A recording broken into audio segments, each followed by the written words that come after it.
یہ بات ہم دیکھ چکے ہیں کہ فرشتے صرف ان لوگوں کے لیے نازل ہوتے ہیں جن کے تعلق سے اللہ چاہتا ہے کہ ان کے لیے وہ نازل ہو، اور انہی لوگوں سے وہ دور ہوتے ہیں جن کے تعلق سے اللہ چاہتا ہے کہ وہ ان سے دور ہو جائے۔ جب یہ مخلوق قریب آ جاتی ہے تو خیر لاتی ہے، جب یہ مخلوق دور چلی جاتی ہے تو ظاہر سی بات ہے ایک آدمی کے پاس جب خیر نکل جاتا ہے، فرشتے نکل جاتے ہیں، تو پھر شیاطین کا غلبہ ہو جاتا ہے اس جگہ، اس شخص یا اس جگہ کے اعتبار سے۔ تو لہٰذا یہ بڑی اہم چیز ہے۔ فرشتے مومنوں کے لیے کیا کیا کرتے ہیں؟ مختصر سے 5 چیزیں یاد رکھیں جو مومنوں کے لیے مخصوص طور سے وہ کرتے ہیں، اور اس کے بعد انشاءاللہ عزیز وہ کس کے لیے نازل ہوتے ہیں ان میں سے چند لوگ یا چند جماعت یا چند اشخاص کے تعلق سے باتیں ہم دیکھیں گے۔ پہلی چیز یاد رکھیں، فرشتے ایمان والوں کے لیے دعائیں کرتے ہیں، اور مختلف فرشتے مختلف قسم کی دعائیں کرتے ہیں، جس میں سے خاص طور سے ایک فرشتے کے تعلق سے ہم نے دیکھا تھا جو حاملین عرش ہے، جو اللہ کے عرش کو اٹھائے ہوئے ہیں، جن کی تعداد 8 ہے، وہ مومنوں کے لیے اللہ کے قریب استغفار کرتے ہیں۔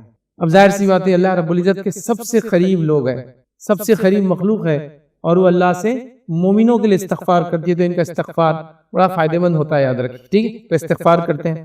دوسرا، یہ مومنوں کے لیے سفارش بھی کرتے ہیں، ابھی بھی کرتے ہیں عام دنوں میں، اور مخصوص طور سے بھی سفارش کریں گے قیامت کے دن، اس لیے کہ اللہ کے رسول صلی اللہ علیہ وسلم کی جو شفاعت ہے، اس کو بولتے ہیں شفاعت کبریٰ، جس کو اردو میں بولتے ہیں سفارش۔ جو بڑی سفارش ہوں گی اللہ رب العزت کے سامنے آپ کریں گے، آپ کی سفارش کے بعد شفاعتیں جو صغریٰ چالو ہوں گی، چھوٹی چھوٹی شفاعتیں ہوں گی، جس میں فرشتے، اللہ کے نیک بندے اور دیگر لوگ بھی سفارش کرنے والے، تو ان کی سفارش بھی کرنے والے مومنوں ابھی بھی کرتے ہیں، تب بھی کریں گے۔ تیسرا کام یاد رکھیں، وہ یہ کرتے ہیں کہ ان سے جو اللہ کے لیے دوستی کرنا اور مشکل مرحلوں میں ان کا ساتھ دینا۔ اللہ کے لیے فرشتے مومنوں سے دوستی بھی کرتے ہیں اور ساتھ میں دشمنی بھی کرتے ہیں، محبتوں کو بھی پھیلاتے ہیں، نفرتوں کو بھی پھیلاتے ہیں۔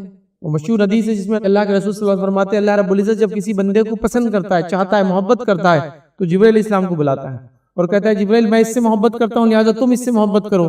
جبرائیل علیہ السلام دیگر فرشتوں میں جا کے کہتے ہیں چونکہ اللہ اس سے محبت کرتا ہے اور میں اس سے محبت کرتا ہوں، چونکہ اللہ محبت کرتا ہے، میں تمہیں حکم دیتا ہوں تم ان سے محبت کرو، اور پھر سارے فرشتے اس شخص سے محبت کرتے ہیں، پھر وہ فرشتے دنیا میں آ کے لوگوں کے دلوں میں اس شخص کی محبتوں کو ڈال دیتے ہیں۔ تو محبتیں اور نفرتیں ادھر سے آتی ہے، یاد رکھیں، عزتیں اور ذلتیں اوپر سے اترتی ہے، یاد رکھیں، اور وہ فرشتے لاتے ہیں۔ تو یہ مومنوں کے لیے دوستی کرتے ہیں، مومنوں سے ان کی مدد کرتے ہیں، ٹھیک ہے؟ انہیں غم اور پریشانی کی حالت میں تسلی دیتے ہیں۔ جب اللہ رب العزت قرآن میں فرماتا ہے کہ مومن جب استقامت اختیار کرتا ہے مصیبت میں، غم میں، دکھ میں، تکلیف میں، جنگ میں، جدال میں، نقصان میں، تو پھر اللہ ان کے لیے فرشتوں کو نازل کرتا ہے، اور وہ دکھتے نہیں ہیں لیکن وہ مومنوں کو تسلی دیتے ہیں، دل میں اطمینان ڈال دیتے ہیں، غموں کو دور کرتے ہیں۔ تو یہ استقامت دیتے مومنوں کی عادت، انہیں غم اور پریشانی کی حالت میں مدد کرتے مطلب اس کو دور کرتے ہیں۔ 5ویں چیز یاد رکھیے، ان کے لیے رحمتیں لے کر آتے ہیں، برکتیں لے کر آتے ہیں، خوشخبریاں لے کر آتے ہیں۔ تو یہ سب یاد رکھیے، فرشتوں کے مخصوص 5 چیزیں ہیں جو ابن آدم کے ساتھ وہ کرتے ہیں۔ اب آئیے چلیے آگے بڑھتے ہیں، یہ بات جاننے کے بعد کہ وہ اللہ کے حکم سے اترتے ہیں، اب آئیے وہ چیزیں یا ان جگہوں پہ یا وہ مجلس ہے یا وہ لوگ کون ہیں جن کے لیے فرشتے اترتے ہیں یا جن اعمال کی وجہ سے فرشتے اترتے ہیں۔ ابھی جتنی باتیں ہیں جن اعمال کے لیے فرشتے اترتے ہیں یہ کافی لمبی لمبی حدیثیں ہیں، یاد رکھیں، لیکن ساری حدیثیں بہت ہی معنی خیز ہیں۔ ویسے حدیث چاہے چھوٹی ہو چاہے بڑی ہو وہ معنی خیزی ہوتی ہے، لیکن عموماً لمبی حدیثوں کو ہم شارٹ کر دیتے ہیں اور مفہوم بیان کر دیتے ہیں، لیکن یہاں ایسا موقع نہیں ہے کہ ہم مفہوم بیان کریں۔ میں چاہوں گا پوری کی پوری حدیثیں آپ کے سامنے رکھوں تاکہ یہ فرشتے کیوں اترتے وجہ پتہ چلے، اور ان اعمال کو کرنے کے لیے ہم لپکے، ان اعمال کے ہم حریص بنے، وہ اعمال ہم زیادہ سے زیادہ کریں۔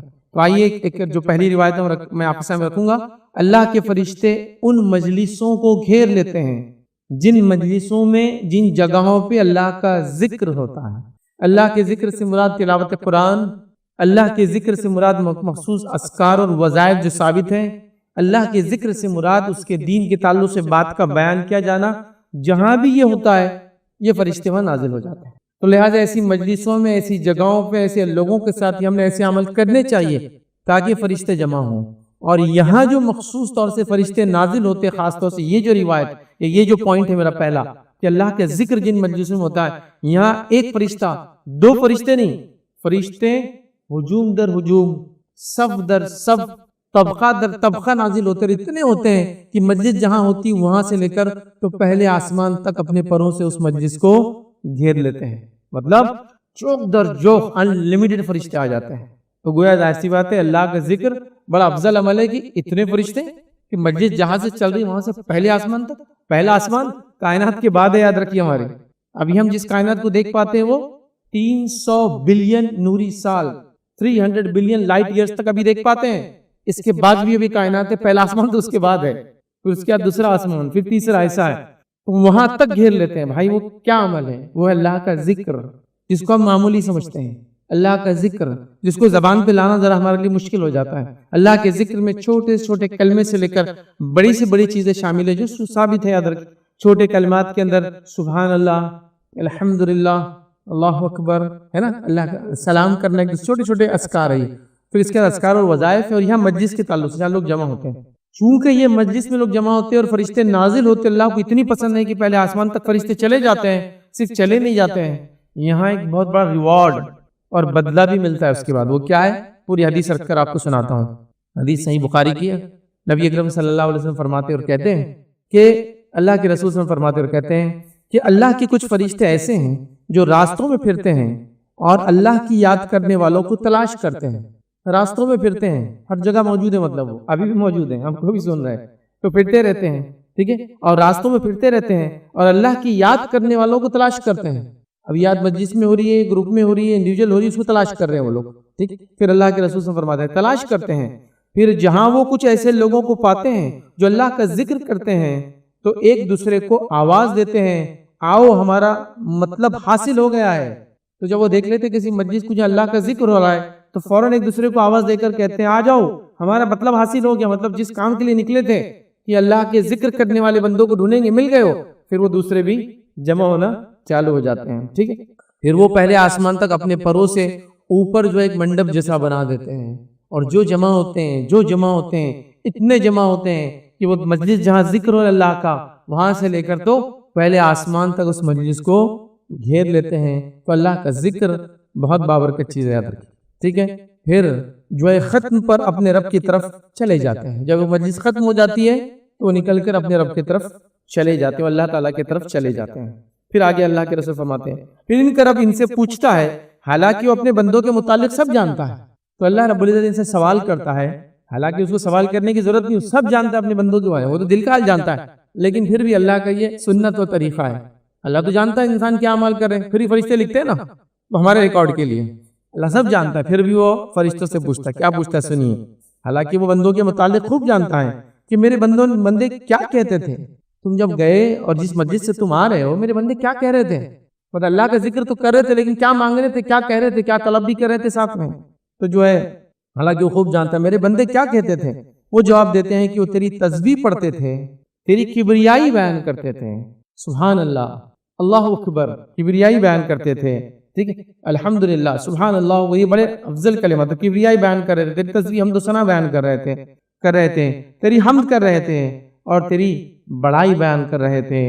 پھر اللہ تعالیٰ پوچھتا ہے کیا انہوں نے مجھے دیکھا ہے؟ یہ جو میری کبریائی حمد اور بڑائی بیان کر رہے تھے تو کیا انہوں نے مجھے دیکھا ہے جو یہ سب چیزیں کر رہے تھے؟ دیکھا ہے؟ کہا کہ وہ جواب دیتے ہیں کہ واللہ انہوں نے تجھے نہیں دیکھا. اللہ تجھے کہاں دیکھا، انہوں نے نہیں دیکھا، تجھے نہیں دیکھا. اس پر اللہ تعالیٰ فرماتا ہے پھر ان کا اس وقت کیا حال ہوگا جب وہ مجھے دیکھتے ہوئے ہوتے. مطلب ان کا کیا حال ہوتا جب مجھے نہیں دیکھ کر وہ میرا ذکر کرے، میری بڑائی بیان کرے. اگر وہ مجھے دیکھ لیتے تو ان بندوں کا کیا حال ہوتا.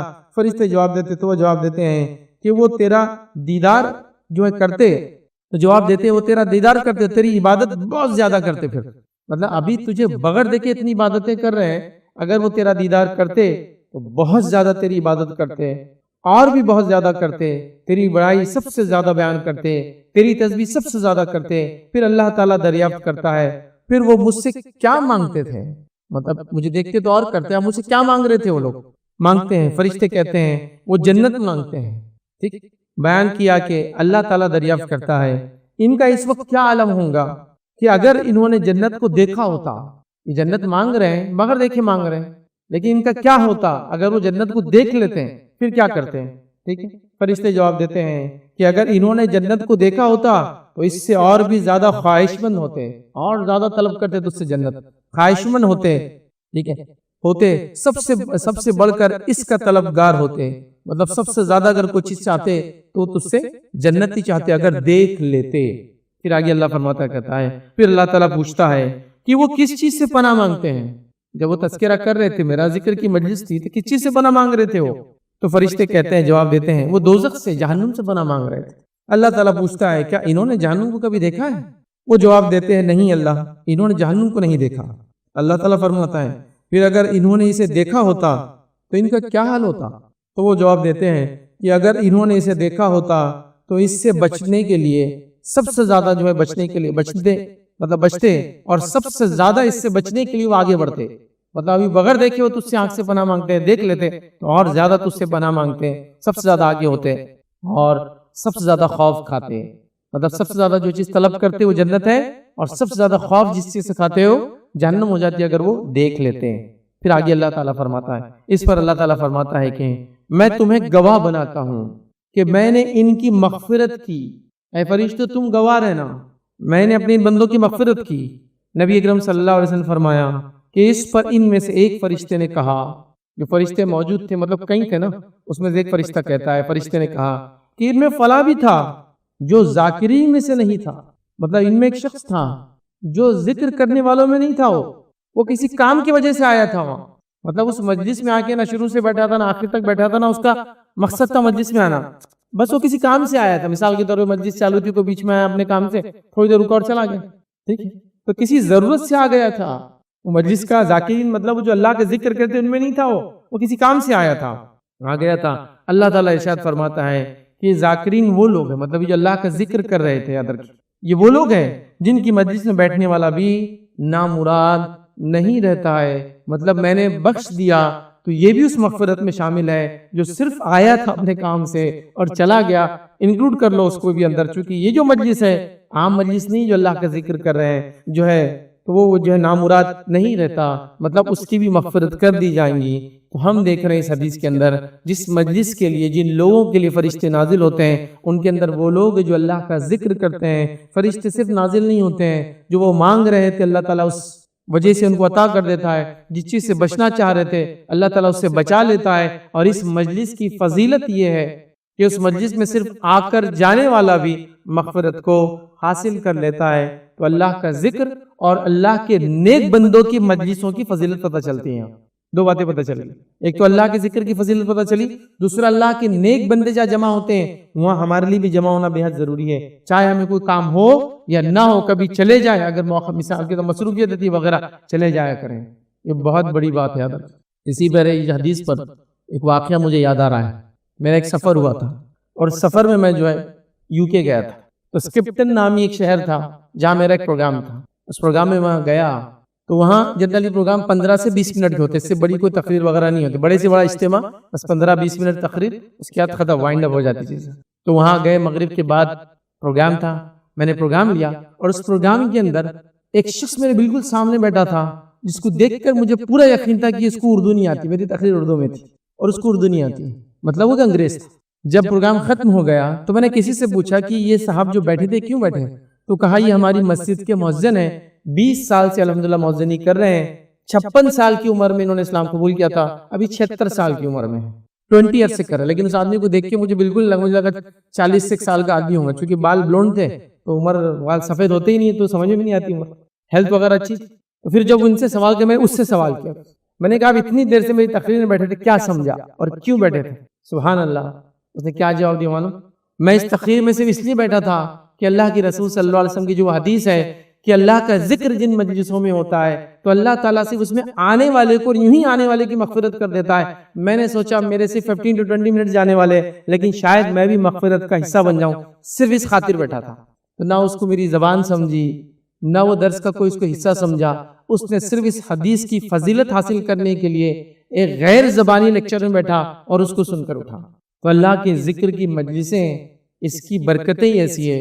لیکن بڑی تعجب کی بات ہے، ہمارے پاس مجلسیں برائی کی، غیبتوں کی، چغلی کی، گیٹ ٹوگیدر کی، بہت سال بعد ملے، بیچلرز کی، اما ڈھما کی ایک لسٹ بنا لیجیے، وہ سب ہوتی ہے. اللہ کے ذکر کے لیے کبھی کوئی خاندان جمع نہیں ہوتا. ذکر سے مراد ہی نہیں کوئی مجلس جمع کی ایک آدمی چلا اللہ اکبر سب چلا اللہ، وہ نہیں. مانا یہ کہ بھائی چلو ابھی جمع ہوتے ہیں پورا فیملی کچھ دینی بات کرنے کے لیے. ہم لوگ گیٹ ٹوگیدر کرتے ہیں، لیکن اصل گیٹ ٹوگیدر سے پہلے ہم کوئی تقریر رکھیں گے تاکہ اس مجلس کا فائدہ اٹھائے. پھر بعد میں گیٹ ٹوگیدر بھی ہوں گا، کھانا بھی ہوں گا، سب رکھو نا بعد میں. لیکن یہ فائدہ کہاں ملیں گا اگر آپ دوسرے انٹینشن سے کوئی مجلس رکھیں. تو ہمارے مجلسوں کو ذکر کی مجلس سے بنا دیجئے، اپنے جمع ہونے کو ذکر کے لیے جمع ہونا بنا دیجئے، تاکہ ان مجلسوں کو فرشتے گھیر لیں اور ان کی فضیلت میں ہم بھی شامل ہو جائے. یاد رکھیں تو کتنی بڑی فضیلت ہے، یاد رکھیں اللہ کے ذکر کی، تو اس کو معمولی مت سمجھیے. نبی اکرم صلی اللہ علیہ وسلم نے ان مجلسوں کو بیکار بتایا اور لغو بتایا جن میں لوگ جمع تو ہو لیکن اللہ کا ذکر جہاں نہیں. آپ اپنے بزنس کے لیے بھی جمع ہوئے تو اللہ کے ذکر سے شروع کیجئے بات کو، پھر بزنس کی بات کیجئے. تو یہ مجلس بھی اللہ کے ذکر سے شروع، خاتمہ اللہ کے ذکر پہ کر دیجئے، ہو گیا. یہ بھی اس کا ہی فائدہ لیجئے. آپ ہر مجلس کو آپ اللہ کا ذکر میں کنورٹ کر دیجئے، اس کے بعد آگے پیچھے آپ کے نفع اور فائدہ مند چیزیں بھی آپ کیجئے. لیکن یہ بڑی بات ہے. لیکن ہمارے پاس لوگ جمع ہوتے ہیں، اللہ کے ذکر کو چھوڑ کر سب ہوتا ہے، بلکہ جب ملتے ہیں تو مجلس سلام سے بھی شروع نہیں ہوتی، اور کیا چل رہا سے شروع ہوتی ہے، اور کیا حال ہے اس سے شروع ہوتی ہے. یہاں سے شروع کر سکتے ہیں آپ کہ السلام علیکم فلاں چیز ہے، یا کوئی میں مجلس شروع کر رہا ہوں الحمدللہ رب العالمین والصلاۃ، اللہ کے ذکر سے شروع کر رہا ہوں. آج ہم جمع ہوئے تو آج ہمارا جمع ہونے کا مقصد تھا گیٹ ٹوگیدر، ہم بہت سالوں بعد ملے، اتنی زندگی اللہ نے دی، کچھ ساتھی ہمارے چلے گئے. اللہ کے ذکر سے شروع کیجئے، پھر آپ کا جو کام تھا وہ بھی کیجئے، اس سے ممانعت نہیں ہے. کھانے کی مجلس تھی، فیملی کا گیٹ ٹوگیدر تھا، لیکن اللہ کے ذکر سے ہو. اللہ کے ذکر سے خالی مجلسیں آخر میں یا آخرت میں حسرت کی وجہ بنیں گی، آخرت میں پریشانی کی وجہ بنیں گی، آخرت میں ندامت کی وجہ بنیں گی. لہٰذا یہ بڑی اہم چیز ہے. تو آئیے، بڑی فضیلت ہمیں پتہ چلی ذکر کی. آئیے دوسری مجلس یاد رکھیے، دوسرے وہ لوگ جن کے لیے فرشتے نازل ہوتے ہیں. ان میں کون لوگ ہیں؟ مسجد میں قرآن پڑھنے والوں پر اللہ کے فرشتے نازل ہوتے ہیں. جیسے قرآن جب آپ پڑھتے فرشتے نازل ہوتے، یاد رکھیے. وہ عام حالات میں آپ گھر پہ بھی پڑھیں گے تو ہوں گے، لیکن مجلس کی خاص فضیلت. اکیلے میں بھی نازل ہوتے ہیں. جب ایک صحابی کا مشہور واقعہ آپ نے دیکھا، وہ قرآن پڑھ رہے تھے اور وہ کہتے ہیں کہ قرآن پڑھ رہا تھا اور یہ تہجد کا وقت تھا، فجر سے پہلے کی بات تھی. تو آسمان میں ایک بادل آیا جس میں چمک تھی، اور اس چمک کی وجہ سے قرآن پڑھ رہا تھا اور سوچ تلاوت تو لمبی کروں، لیکن میرا گھوڑا بھدکنے لگا اور میرا چھوٹا بچہ وہاں سو رہا تھا. مجھے ڈر لگا وہ بھدکیں گا تو کوئی بچے کے اوپر پیر نہ رکھ دے. تو میں نے جلدی ختم کیا. جب نماز کو ختم کر کے اوپر دیکھا تو ایک سفید بادل تھا جو اوپر چلا گیا. پھر اللہ کے رسول صلی اللہ علیہ وسلم نے فرمایا وہ سکینت تھی. سکینت فرشتے جو لے کر نازل ہوتے ہیں وہ سکینت تھی. تو یہ انڈیویجول اللہ کے ذکر کا ہی تذکرہ ہے نا، تو سکینت. لیکن اگر مجلس میں پڑھا جائے، وہ قرآن ہی پڑھ رہے تھے، مجلس میں پڑھا جائے تو اس کے اور فضائل یاد رکھیں. آئیے نبی اکرم صلی اللہ علیہ وسلم کیا فرماتے ہیں. حدیث جو ہے لمبی ہے، اس کا ایک حصہ میں آپ کے سامنے رکھتا ہوں. آپ صلی اللہ علیہ وسلم فرماتے ہیں، کہتے ہیں اور فرماتے ہیں جب لوگ اللہ تعالیٰ کی کتاب پڑھتے ہیں اور پڑھانے کے لیے اللہ تعالیٰ کے گھروں میں سے کسی گھر میں جمع ہوتے ہیں، جب لوگ اللہ کی کتاب کو پڑھنے پڑھانے، ہمارے علاقوں میں ہم کہیں گے پڑھنے پڑھانے کے علاوہ سمجھنے سمجھانے بھی جمع ہونا پڑے گا ہم کو، کیونکہ ہم کو سمجھ نہیں آتی. وہاں پڑھ رہے پڑھا رہے تو ان کو سمجھ میں بھی آ جاتی. تو ہم لوگ پڑھ رہے پڑھا رہے اور سمجھ بھی رہے، وہ مجلسیں بھی اس کے اندر انکلوڈ ہو جائیں گی جہاں سمجھا بھی جا رہا ہے. تو وہ مجلسیں جہاں اللہ کی کتاب پڑھنے اور پڑھانے کے لیے اللہ کے گھروں میں سے کسی گھر میں جمع ہوتے ہیں، اللہ تعالیٰ ان پر رحمت، اللہ تعالیٰ کی رحمت ان پر اترتی ہے جو انہیں ڈھانپ لیتی ہے، فرشتے انہیں گھیر لیتے ہیں اور اللہ تعالیٰ فرشتوں میں ان کا ذکر کرتا ہے. مجلسوں کو فرشتے گھیر لیتے ہیں اور پھر فرشتے اوپر جا کے اپنے مجلسوں میں اس مجلس کا تذکرہ کرتے ہیں کہ ایسی ایسی جگہ ہم گئے تھے اور وہاں اللہ کے بندے اللہ کے کلام کو پڑھ رہے تھے. قرآن نے کہا کہ صبح فجر کے بعد کا قرآن پڑھنا مشہود ہے، مطلب اس وقت فرشتے شاہد ہوتے ہیں، گواہ بنتے اس قرآن پڑھنے پر. مطلب یہ ہوا کہ ہماری صبح قرآن کی تلاوت سے شروع ہونی چاہیے تو فرشتے گواہ بن جاتے ہیں. تہجد میں وہ صحابی قرآن پڑھ رہے تھے تو فرشتے سکینت لے کے اتر رہے تھے. یا اللہ کے گھروں میں سے کسی گھر میں جمع ہو کے قرآن پڑھے، وقت چاہے کوئی بھی ہو، تو اللہ کے فرشتے اس مجلس کو گھیر لیتے ہیں، پھر اپنے مجلسوں میں جا کے اس مجلس کا تذکرہ کرتے ہیں جس مجلس سے نکل کر وہ آئے ہیں. مطلب یہ قرآن پڑھنے والی مجلس اتنی افضل مجلس ہو گئی کہ فرشتے اپنے مجلسوں میں اس کا تذکرہ کر رہے ہیں. کسی عام انسان کا تذکرہ ہر جگہ نہیں ہوتا ہے نا، کسی خاص انسان کا تذکرہ ہر جگہ عام اور خاص جگہ ہوتا ہے. تو آپ خاص بن گئے اللہ کا کلام پڑھنے سے. اور اللہ کا کلام کی خصوصیت ہی یہ ہے، یاد رکھیں اس کی خصوصیت ہی یاد رکھیں. یہ جس امت پر نازل ہوا وہ امت سب سے آخری ہونے کے باوجود بھی سب سے پہلے جنت میں جانے والی. یہ جس رات نازل ہوا وہ رات 1000 مہینوں سے افضل بن گئی. آپ سمجھ رہے ہیں؟ یہ قرآن چیز ہی ایسی. لیکن کتنی تعجب کی بات ہے، ہم اللہ کی مسجدوں میں اللہ کا کلام پڑھنے جمع ہی کہاں ہو رہے ہیں. مسجدوں کے مقاصد میں سے ایک اہم مقصد ہے اللہ کا ذکر، مطلب نماز یہاں پڑھی جائے، پھر اللہ کا ذکر، قرآن کی تلاوت ہو، قرآن کا سیکھنا سکھانا ہو، ذکر و اذکار ہو. لیکن اب مسجد میں ہماری ذکر و اذکار کے لیے کہاں استعمال ہوتی ہے؟ ابھی وقت ہی نہیں ہمارے پاس. نماز اگر ہو گئی اور اس کے بعد جو سیاست مسجدوں کی اگر وہ چل گئی تو پھر دیکھا جائیں گے اس کے بعد اور کیا ہو سکتا ہے.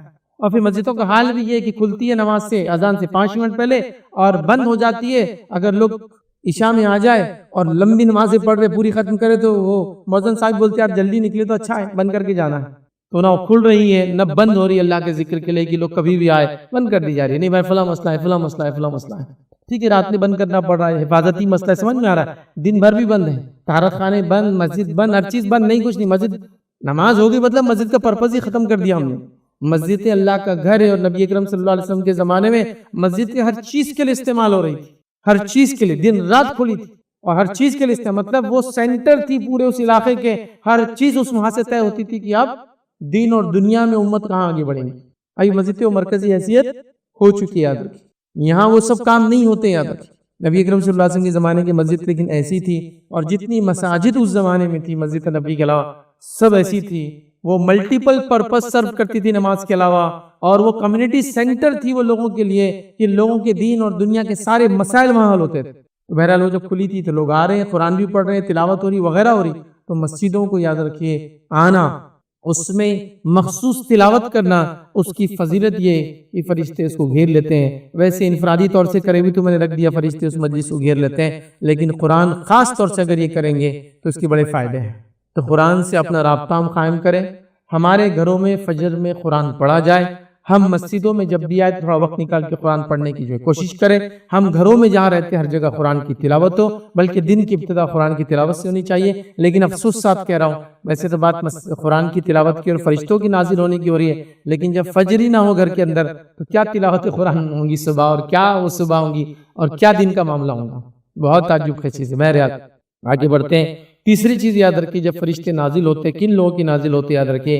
تو آئیے فرشتے اس شخص کے لیے بھی نازل ہوتے، یا فرشتہ ایک فرشتے کے تعلق سے حدیث میں الفاظ ہے، وہ اس شخص کے لیے بھی نازل ہوتا ہے جب بندہ رات میں سوتے وقت یاد رکھیے آیت الکرسی پڑھ کر سوتا ہے تو ایک فرشتہ اس کی حفاظت کے لیے صبح تک اپوائنٹ کر دیا جاتا ہے. حدیث لمبی ہے لیکن انٹرسٹنگ ہے. واقعہ اس طرح سے ہے، ابو ہریرہ رضی اللہ عنہ فرماتے ہیں کہ زکوٰۃ کی کھجوریں آئی ہوئی تھی اور مجھے اس کی حفاظت پر تعینات کیا گیا تھا. تو میں رات کے وقت ان کھجوروں پہ تعینات ہوں، مطلب رات میں وہ جاگ رہے تھے کھجوروں کی حفاظت پروٹیکشن کرنے کے لیے. کھجوریں شاید کوئی لکڑی وغیرہ کسی اونچی باسکٹ میں یا اس طرح سے کہیں بھری ہوئی تھی. بہرحال تو کہتے میں رات میں پہرا دے رہا تھا تو ایک شخص آیا، شاید وہ زیادہ ہی لے رہا تھا کہ بھائی ادھر سے اتنا ڈھیر تھا کہ ادھر سے تو ادھر دکھتا نہیں، اور ایک شخص آیا اور نیچے بیٹھ کے کھجوریں اس میں سے نکالنے لگا. تو جب میں نے اس کو دیکھا تو میں نے اس کو پکڑ لیا اور میں نے کہا کہ ہاں اب تم چوری کرتے پکڑے گئے ہو، اب نبی اکرم صلی اللہ علیہ وسلم کے پاس تم کو حاضر کروں گا اور تم کو رسوائی جھیلنا پڑیں گی. ظاہر سی بات ہے کہ تم نے چوری کی. یاد رکھی وہ شخص نے کہا میں بہت ضرورت مند ہوں اور میں مجبور ہوں، یاد رکھیے میرے اہل و عیال بھوکے ہیں، اس وجہ سے میں نے یہ لے لیا، میں وعدہ کرتا ہوں آئندہ نہیں آؤں گا. ویسے زکوٰۃ کی کھجوریں ہیں، اللہ کے رسول صلی اللہ علیہ وسلم اس کو دیں گے، لیکن خیر ایک بھوکا پیاسا مجبور انسان ہے تو لگا ڈیزرو کرتا ہے زکوٰۃ میں سے ویسے بھی، لیکن مانگ کے لینا چاہیے. بٹ اینی ویز ابو ہریرہ رضی اللہ عنہ فرماتے میں نے اس کو جانے دیا. صبح اٹھے نبی اکرم صلی اللہ علیہ وسلم کے پاس گئے تو رسول اللہ صلی اللہ علیہ وسلم نے پوچھا اے ابو ہریرہ رات تیری قیدی نے کیا کیا؟ مطلب نبی اکرم صلی اللہ علیہ وسلم کی بات پہلے سے پتہ کر دی گئی تھی، بذریعہ وہی بتا دی گئی تھی. تو آپ نے کہا ابو ہریرہ رات تیرے قیدی نے کیا کیا؟ تو کہ اللہ کے رسول صلی اللہ علیہ وسلم ایسا ہوا، آیا اس نے چوری کیا، میں نے اس کو پکڑا، کہا کہ اللہ کے رسول صلی اللہ علیہ وسلم کے سامنے لے جاؤں گا. اس نے بڑا آؤ بکا کی، گڑگڑایا اور کہا کہ میرے اہل وعیال بھوکے تھے، میں نے جانے دیا. تو اللہ کے رسول صلی اللہ علیہ وسلم نے فرمایا کہا کہ اس نے تجھے جھوٹ بولا ہے، وہ پھر آئیں گا، وہ پھر آئیں گا. ابو ہریرہ رضی اللہ عنہ فرماتے اللہ کے رسول صلی اللہ علیہ وسلم جب یہ کہہ دیا اب تو میں تو بہت مستعد ہو گیا، آج تو آنا ہی ہے اس نے. پھر میں پروٹیکشن میں لگ گیا. پھر وہ آیا، پھر کھجوریں چرانے لگا، میں نے پھر پکڑ لیا اور کہا آج تو نبی اکرم صلی اللہ علیہ وسلم جائیں گا، تو آج ذلیل ہوں گا، سزا ملیں گی. پھر اس نے وہی کہا کہ میں بڑا بھوکا ہوں، پیاسا ہوں، میرے بیوی بچے پریشان تھے تو میں نے چوری کر لی، بس تم چھوڑ دو، میں اب آئندہ نہیں آؤں. اب ان کا دل پھر پشش گیا، چلو بیچارہ غریب ہے، مسکین ہے، فیملی پریشان ہے، چلے جا. پھر اللہ کے رسول صلی اللہ علیہ وسلم کے پاس فجر کی ملاقات ہوئی. کہا ابو ہریرہ کیا ہوا، آیا تھا کے ساتھ؟ تو کہا آیا تھا. تو کہا لیکن وعدہ کیا اب نہیں آئیں گے؟ تو کہا وہ جھوٹا ہے، پھر آئیں گا وہ. تو یہ کہتے کہ میں نے طے کر لیا اب آج تو اس کو نہیں چھوڑوں گا، تھرڈ ڈے اب اور آئیں. اور ظاہر سی بات اللہ کے رسول نے کہہ دیا آئیں گا، وہ آئیں گا. پھر وہ پہرا دینے لگے، پھر وہ آیا، پھر کھجوریں چرانے لگا. آپ نے پکڑا اور کہا آج تو کوئی معافی نہیں ہے، اب تھرڈ ڈے تمہارا، پہلی بار معافی دے دی، سیکنڈ ٹائم تم نے وہی ایکسکیوز دی، اب تھرڈ ٹائم اب معافی نہیں. یاد رکھیے اب تو میں نبی اکرم صلی اللہ علیہ وسلم کے پاس لے جاؤں گا. تو اس نے کہا کہ مجھے تم چھوڑ دو، میں تمہیں جو ہے کچھ کلمات ایسے سکھاؤں گا جس کلمے کو اگر تم پڑھ لو گے تو رات بھر ایک فرشتہ تمہاری حفاظت کے لیے صبح تک، مطلب فجر میں اٹھنے تک تمہاری حفاظت کے لیے تعینات کر دیا جائے گا. تو ابو ہریرہ رضی اللہ عنہ کو لگا کہ اچھا سودا ہے، بہرحال ڈیزرونگ بھی ہے، اور بات کر رہا ہے کہ ایسی روایت بتائیں گا، ایسی کچھ بات بتائیں گا. تو کہا اچھا ٹھیک ہے بتا دے. تو اس نے کہا کہ اگر تم رات میں سوتے وقت آیت الکرسی پڑھ کر اگر سوؤں گے تو صبح تک ایک فرشتہ تمہاری حفاظت کرے گا. مطلب آیت الکرسی اللہ کا ذکر ہے، یہ کرنے کی وجہ سے رات میں ایک فرشتہ ہمارے پروٹیکشن کے لیے لگ جاتا ہے جو صبح تک ہماری پروٹیکشن کرتا ہے. یاد رکھیے اس پر انہوں نے جو ہے اس کو چھوڑ دیا. ٹھیک ہے. تو فرماتے اور کہتے ہیں جب صبح کی تو مجھے رسول اللہ صلی اللہ علیہ وسلم نے فرمایا تیرے رات کی خیری نے کیا کیا. پھر آپ نے پوچھا ہی تھرڈ ڈے، ابھی تیسرے دن بھی چھوڑ دیا انہوں نے، کیا کیا؟ میں نے کہا یا رسول اللہ صلی اللہ علیہ وسلم مجھے یقین دلایا کہ وہ مجھے ایسے کلمات سکھائیں گا جس کے ذریعے اللہ تعالیٰ مجھے فائدہ پہنچائیں گا، تو میں نے اسے چھوڑ دیا. آپ نے پوچھا وہ کلمات کون سے ہیں، کیا سکھایا اس نے تم کو؟ تو میں نے عرض کیا اس نے مجھے کہا جب تو اپنے بستر کی طرف قرار پکڑے، مطلب سونے سے پہلے، تو آیت الکرسی پڑھ لیا کر اول سے آخر تک. اس نے آیت الکرسی کمپلیٹ پڑھ لیا کر، اور اس نے یہ بھی کہا کہ اللہ کی طرف سے تجھ پر ایک نگران رہے گا، مطلب سیفٹی کے لیے فرشتہ رہے گا، اور صبح تک شیطان ہرگز تیرے قریب نہیں آئیں گا. تو وہ کس چیز سے بچائیں گا؟ وہ آپ کا فرشتہ آپ کو مجھے صبح تک شیطان سے بچائیں گا. تو جو لوگ رات میں ڈر جاتے ہیں، بچے خواب دیکھتے ہیں برے، کچھ لوگوں کو برے خواب آتے رہتے ہیں، سلیپ ڈس آرڈرز رہتے ہیں، رات میں ڈر کر اٹھ جاتے ہیں، وہ ضرور یہ کر کر سوئے، آیت الکرسی پڑھ کر ہی سوئے، اس یقین کے ساتھ کہ ایک فرشتہ آپ کے ساتھ حفاظت میں رہیں گا، تو قریب نہیں آئیں گا، شیطان میرے قریب نہیں آئیں گا. تو نبی اکرم صلی اللہ علیہ وسلم نے فرمایا آگاہ رہو، میری بات کو سنو غور سے، اس نے یہ بات تو سچ کہی ہے کہ ایسا ہوں گا، حالانکہ وہ خود بڑا جھوٹا ہے. یہ بات جو کہی وہ تو سچی کہی، لیکن جس نے یہ بات کہی وہ خود بڑا جھوٹا ہے. آپ نے فرمایا کہا وہ بڑا جھوٹا ہے. اور اے ابو ہریرہ کیا تو جانتا ہے کہ 3 راتوں سے کس سے مخاطب ہو رہا تھا؟ تو کون تھا جو تیرے پاس آ رہا تھا اور 3 نائٹ سے تو اس کو مل رہا تھا اور اس کو پکڑ لے رہا تھا؟ انہوں نے کہا مجھے تو نہیں معلوم. تو میں نے کہا نہیں آپ فرمائیے. تو آپ نے فرمایا وہ شیطان تھا، وہ شیطان تھا، 3 راتوں سے آ رہا تھا، تم نے 3 راتوں کو اس کو پکڑا، اور لیکن جو بات ابھی کہی وہ تو اس نے صحیح کہی. مطلب شیطان کو خود پتا تھا کس چیز کی وجہ سے میں کسی چیز کے پاس نہیں جا سکتا ہوں، اور وہ آیت الکرسی، تو اس نے یہ چیز بتا دی. تو آپ سمجھ رہے ہیں یہاں آیت الکرسی کی فضیلت آ گئی، اللہ کے ذکر کی فضیلت آ گئی، ایک فرشتہ نازل ہو جاتا ہے، یہ بات بھی ہم کو پتہ چلی، اور صبح تک وہ شیطان سے ہم کو بچاتا ہے، یہ بات بھی اس روایت سے ہم کو پتہ چلی. تو لہٰذا ہر شخص سونے سے پہلے آیت الکرسی پڑھ کر ہی سوئے. یہ بڑی اہم بات ہے، یاد رکھیں. اور اس حدیث سے یہ بھی بات پتہ چلی، اور کئی لوگوں کا جو ایک ڈر ہوتا ہے وہ بھی نکال دیتا ہے اس حدیث کی وجہ سے، وہ یہ ہے کہ شیطان شکل لے سکتا ہے، بالکل لے سکتا ہے. جنوں کو اللہ نے یہ صلاحیت دے رکھی کہ وہ شکل لے لیتے ہیں، جیسے کہ حدیث میں آتا ہے کہ وہ کتے اور بلیوں کی شکل میں ہوتے ہیں، سانپوں کی شکل میں ہوتے ہیں، جیسے اژدھے اور ناگ ہوتے ہیں، یاد رکھیے زہریلے، ان کی شکلوں میں ہوتے ہیں. اسی طرح وہ انسانی شکلوں میں بھی آتے ہیں، یاد رکھیے. یہ تینوں ہم کو پتہ چلتی ہے، یاد رکھیے مختلف شکلیں وہ لیتے ہیں اور لے سکتے ہیں. لیکن یہ بات آپ یاد رکھ لیجئے، شیطان جب کوئی شکل لیتا ہے تو شکل لینے کے بعد وہ اپنی شکل کو ہمارے سامنے تبدیل نہیں کر سکتا ہے. مطلب اس کو اللہ نے یہ طاقت ہی نہیں دی. جب وہ کوئی شکل لیتا ہے تو ایک مقام پہ لیتا ہے جو ہماری نظروں سے دور ہوتی ہے، وہاں سے شکل لینے کے بعد وہ آ جاتا ہے. اب اس کے بعد اگر اس کو واپس اپنی اصلی شکل میں جانا ہے جس میں بہت پروٹیکٹڈ ہوتا ہے، ہم سے تو محفوظ رہتا ہے نا ایک طرح سے، تو وہاں جانے کے لیے اس کو یاد رکھے پھر اس مقام پہ جانا پڑتا ہے، اور وہ مقام حاصل کرنے کے لیے یاد رکھیے وہ انسانوں کی نظروں کے سامنے یہ کام نہیں کر سکتا. تو اگر شیطان نے کوئی شکل انسانی شکل میں آ گیا اور آپ نے اس کو پکڑ لیا تو وہ آپ کے ہاتھ میں سے غائب نہیں ہو سکتا. اسی لیے لوگ بڑے ڈرتے ہیں، بھائی یہ جن تو نہیں تھا، آدھی رات کو شیطان تو نہیں تھا. ارے بھائی اگر وہ شیطان آپ کے سامنے آ جائے اور آپ نے اس پہ غلبہ پا لیا تو ختم ہو گیا ہو. تو ہر بار نہیں لیتے ہیں، وہ بہت پروٹیکشن میں ہے نا، چونکہ وہ کیوں لیں گے، وہ تو نہیں لیتے، لیکن لیتے بھی ہے تو وہ چھو بول کے غائب نہیں ہو سکتے. ان کو اس مقام پہ جانے کے لیے انسانی نظروں کے سامنے وہ کام ہی نہیں کر سکتے. اب ان پر سارے فزیکل لاز لاگو ہو جاتے ہیں. مطلب شیطان نے انسانی شکل لی، گاڑی میں ڈرنک کارڈ نے اڑا دیا، نشہ کرنے والے نے اڑا دیا، گیا. فزیکل لاز لاگو اس پہ، آپ چینج نہیں کر سکتا اپنے آپ کو. طبعی قوانین اس پہ لاگو ہو جاتے ہیں. شیطان نے کتے کی شکل لی، اللہ نہ کرے مسلم محلے میں آیا تو ٹانگ تو گئی اس کی. ہمارا مسلمان بچہ تو کتا بولے تو کتا خود دبتے دبتے کونوں سے جاتا، اس کو معلوم ہے پتھر کہیں نہ کہیں سے آنے والا ہے، تو وہ شکل نہیں لے گا شیطان کتے کی. کیوں؟ اس کو معلوم اتنے پروٹیکشن کے لیول سے نکل کر فالتو میں شکلیں کیوں لیں گا، لیکن لے سکتا ہے. لیکن لے سکتا ہے، لیکن لینے کے بعد سارے طبعی قوانین لاگو ہو جاتے. یہ بات آپ یاد رکھیے. اگر شیطان نے سانپ کی شکل لی، آپ نے قتل کر دیا، گیا، مر گیا، طبعی قوانین لاگو ہو گئے تھے، فزیکل لاگ وہاں غائب نہیں ہو سکتا تھا. تو یہاں ابو ہریرہ نے اس کو پکڑ کے غالب بھی آ گئے نا. مطلب اس میں فزیکل اسٹرینتھ نہیں تھی کہ ابو ہریرہ کو ہرا سکے، اس لیے تو مان گیا نا کہ میں غلطی ہو گئی، معافی چاہتا ہوں، کل سے نہیں آؤں گا، کہا نا. تو یہاں دیکھیے ابو ہریرہ اس پہ غالب آ گئے، مطلب انہوں نے پکڑ لیا. اس سے پتہ چلا شیطان اگر کوئی شکل لیتا ہے تو طبعی قوانین اس پہ لاگو ہو جاتے ہیں. آپ کی فزیکل اسٹرینتھ اگر اس کے اسٹرینتھ سے زیادہ رہی تو گیا وہ ختم ہو جاتا ہے. تو لہٰذا عموماً وہ یہ کام نہیں کرتے، لیکن خصوصاً ایسا وہ کر سکتے ہیں. یہ بات کو بھی آپ یاد رکھیے. اور یہاں اس نے انسانی شکل لی، یہ بات یہاں بہرحال حدیث کے اندر آ گئی. لیکن اگر وہ شکل لیتے ہیں تو اس میں گھبرانے کی کوئی چیز نہیں. یاد رکھیے وہ پھر آپ کے طاقت سے کم اس کی طاقت ہے تو وہ پھنس گیا. یاد رکھیے اس کی اسٹرینتھ پھر وہ نہیں، اور وہ اپنی شکل کو تبدیل کرنے کے لیے اس کو محنت لگتی ہے. ایک مقام پہ جانا پڑتا ہے، اس مقام پہ وہ شکل بدل کے آ سکتا ہے. اور یہاں اس نے جو بات کہی، یاد رکھیے، جس پہ اللہ کے رسول صلی اللہ علیہ وسلم کی مہر ہے. یاد رکھیے کہ آپ نے کہا کہ وہ شیطان تھا، ویسے وہ جھوٹ بولتا ہے، لیکن ابھی جو بات کہی وہ سچی ہے. تو بہرحال اس کو ماننے میں کوئی حرج نہیں. تو اس سے پتہ چلا کہ اگر حق بات کوئی کہے، چاہے کہنے والا اس کا پابند نہ بھی ہو، چاہے کہنے والا اس پہ عمل نہ بھی کرتا ہو، چاہے کہنے والا خود بھی گناہ گار ہو، لیکن ابھی جو بات کہہ رہا ہے اگر حق ہے تو مان لینے میں کوئی حرج نہیں. آپ یہ نہیں بول سکتے کہ تیرا کیا، تو خود عمل نہیں کرتا، ہم کو کیا بول رہا ہے. مان لینا چاہیے. اس لیے کہ حق بات اگر آ رہی ہے، بات قرآن و سنت کی، جیسا مثال کے طور پر ایک شخص آپ سے راستے پہ کہہ رہا نماز کو جاؤ نا، اور وہ خود نماز کو نہیں آ رہا، تو آپ بولے میں کیوں جاؤں نماز کو، تو خود نماز کو نہیں آ رہا. نہیں، اس نے جو بات کہی وہ تو حق ہے نا. سچ بات کہہ رہا ہے کہ نماز کو جاؤ، نماز کو جانا چاہیے، اچھی بات ہے.